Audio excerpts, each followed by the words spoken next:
This is Cybersound, your simplified and fundamentals-focused source for all things cybersecurity, with your hosts, Jason Pufall and Stephen Maresca. Welcome to Cybersound. I'm your host, Jason Pufall, joined today by Steve Maresca, Senior Security Engineer at Vancord, and Matt Fusaro, also Senior Security Engineer at Vancord. Hey guys. Hey.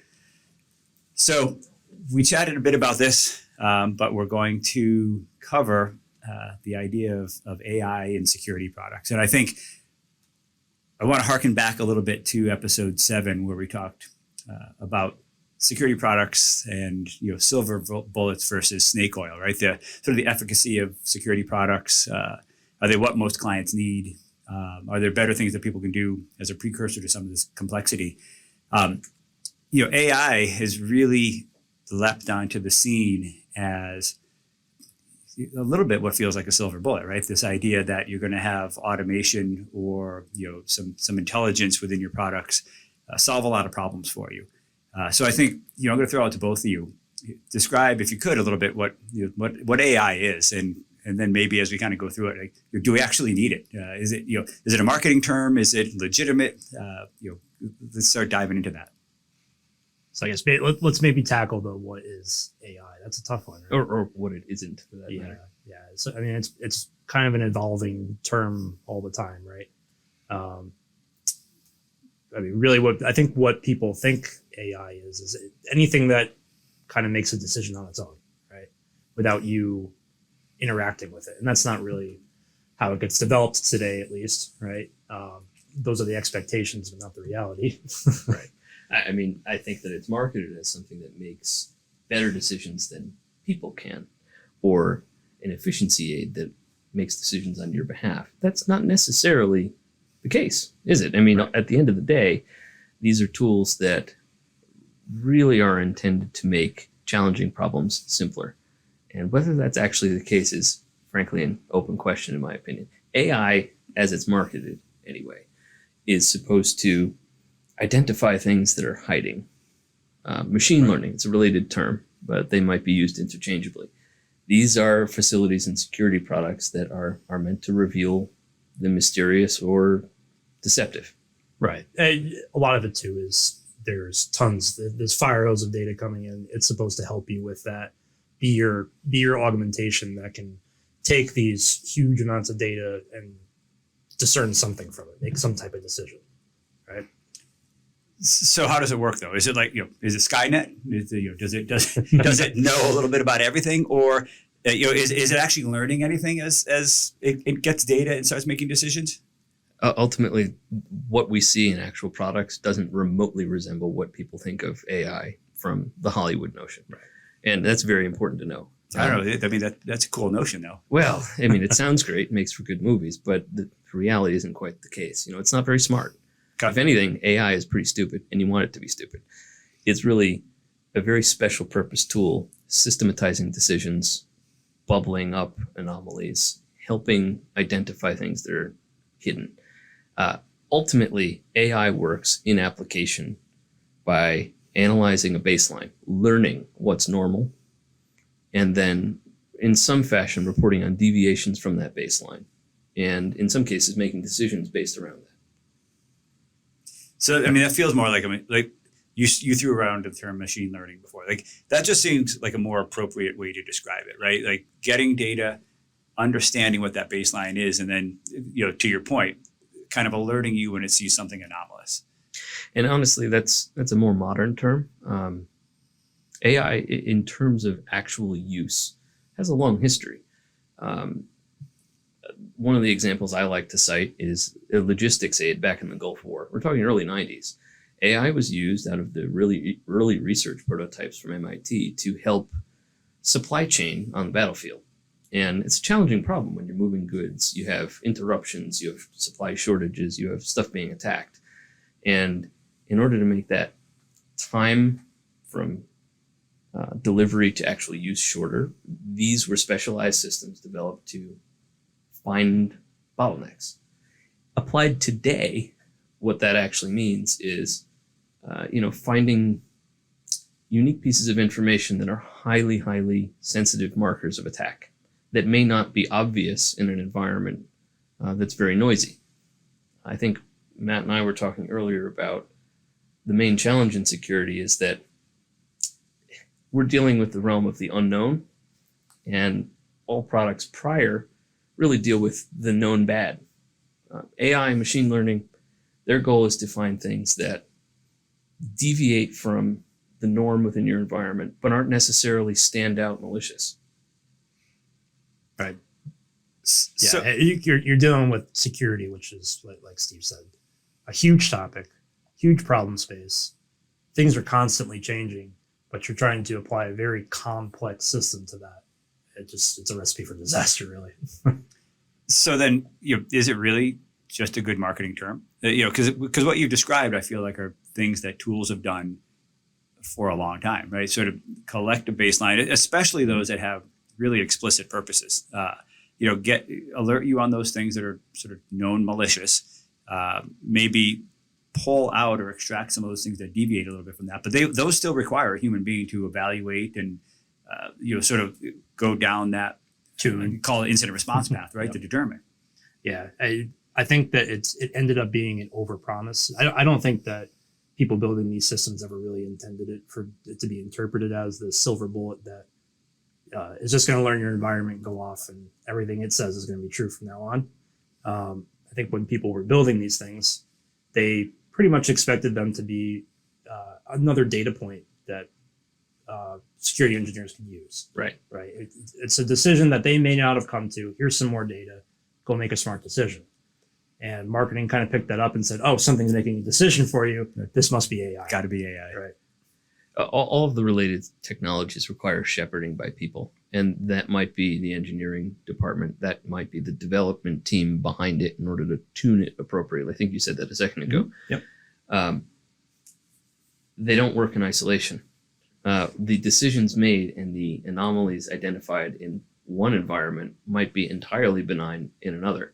So there's a lot of potential for false positives. And frankly, getting back to, I think, your original question, Jason, why is it out there? What's the purpose of it? I think it's a differentiator between competitors in a very cluttered space.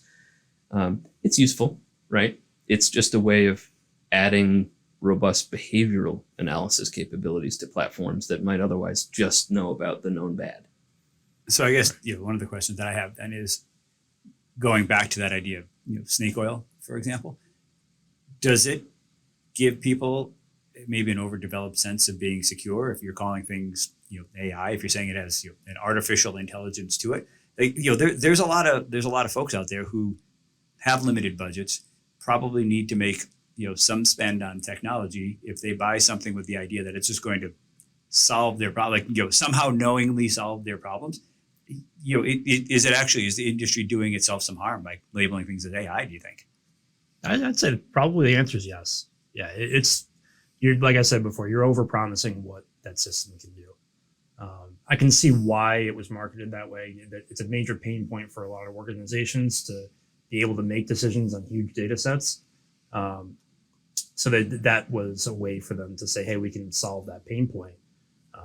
But as we're seeing with products that are even out today, they're not fulfilling that promise on, it's not doing what's on the label, right? It's not coming into your environment and immediately protecting you.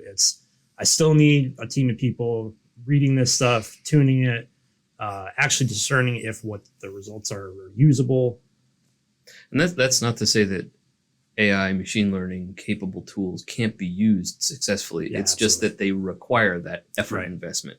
Sometimes that's done up front, sometimes not at all. I'd say that those products that have those capabilities, frankly, are either not very heavily used or are a source of nuisance because of the amount of alerts that they might generate without the benefit associated with that nurturing.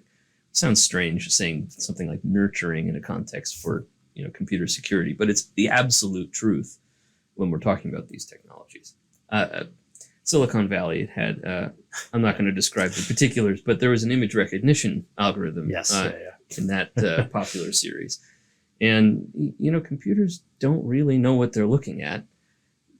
You have to teach them appropriately. And that's true for data points like, images, and that's true for what Bob is doing or shouldn't be doing on a given day on a computer system.